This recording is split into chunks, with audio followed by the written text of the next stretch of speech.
सर्वांना प्रजासत्ताक दिनाच्या खूप शुभेच्छा. मित्रांनो, आज 26 जानेवारी आज आपला प्रजासत्ताक दिन आहे. तुम्हाला माहित आहे का आपण आज हा दिवस का साजरा करतो? कारण आजच्या दिवशी आपल्या भारताचे नियम म्हणजे आपले संविधान अंमलात आले. बघा, तसे आपल्या शाळेत काही नियम असतात. वेळोवेळी येणे, शिस्तीत राहणे, त्यामुळे आपली शाळा छान चालते. तसेच आपला देश अंमलात आणण्यासाठी जे नियम बनवले गेले त्याला आपण संविधान म्हणतो. मित्रांनो, जेव्हा आपण आपला तिरंगा फडकताना पाहतो तेव्हा आपली छाती अभिमानाने भरून येते. त्यातील केशरी रंग आपल्याला शौर्याची आठवण करून देतो. पांढरा रंग शांतता राखायला शिकवतो आणि हिरवा रंग आपल्या देशाच्या समृद्धीचे प्रतीक आहे. आपण सर्वांनी या तिरंग्याचा नेहमी मान राखला पाहिजे. आजच्या दिवशी आपण त्या सर्व शूरवीरांना आणि सैनिकांना लक्षात ठेवले पाहिजे जे आपल्या भूमीवर रक्षण करतात.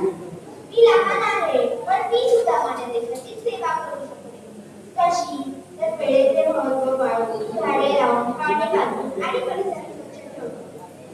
चला तर मग आज आपण एक शपथ घेऊया की आपण भारताचे आदर्श नागरिक बनूया. जाता जाता मला या 4 ओळी म्हणाव्याशा वाटतात. नव्या युगाचे नव्या पिढीचे स्वप्न आम्हा सुचले, नव्या युगाचे नव्या पिढीचे स्वप्न आम्हा सुचले, उंच भरारी खेळण्यासाठी पंख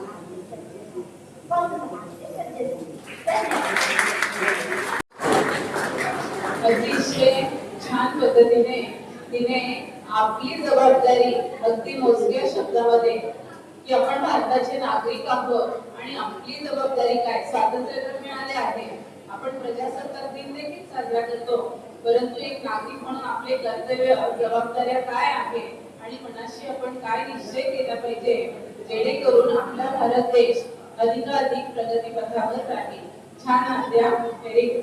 त्यानंतर माध्यमिक विभागातील